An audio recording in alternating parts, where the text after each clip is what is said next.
Welcome to week number 3 of the Detox. You have spent all this time cleaning up your body. Now it's time to keep it that way. Today I'm going to be talking about food and how to eat cleanly. First, you want to start looking at labels. Read the label and see if you understand everything on that label. If you don't understand what it is, chances are you shouldn't be eating it. Put it back on the shelf and find something similar that actually has ingredients that you understand. So many things in the supermarket have additives, preservatives, things like food coloring that you don't want, and you can buy a very similar product that is free of those things and tastes maybe even better than the one that you were going to buy.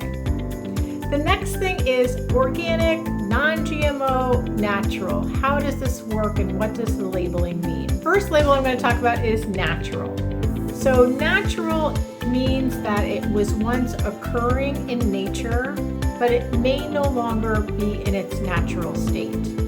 So these labels that just say all natural, you just want to ignore because it really doesn't mean anything. I like to go back to that idea of canola oil. So the rapeseed that canola oil is made from, yes, it grows from the earth, and at one point it was rapeseed in its natural occurring state. But to get it to be canola oil, it has to go through an extensive refinement process that no longer makes it in its natural state once it gets in the bottle to the grocery store where you buy it. So that does say it's natural, but it's not something that you want to be eating.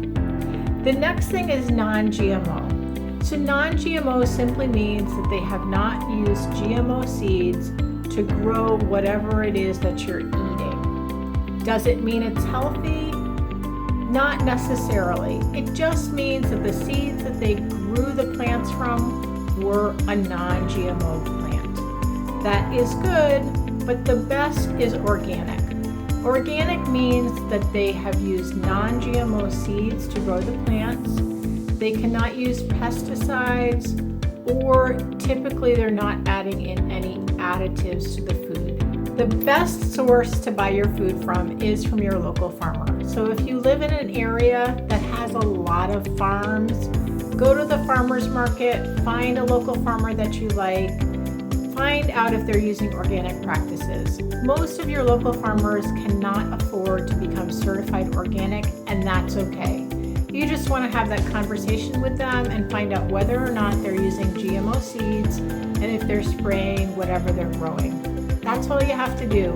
If it's not sprayed and they're not using GMO, buy local. It has the highest amount of nutrients.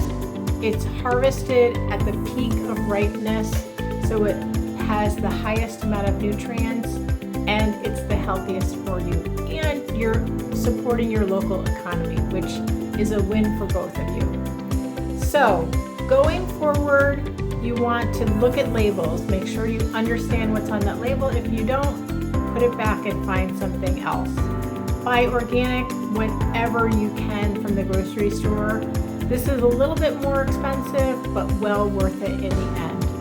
If you can't find organic, then your next best bet is at least non-GMO. But remember, non-GMO does not mean that it hasn't been sprayed with pesticides. So it will still have pesticides in there if they've used those on the produce.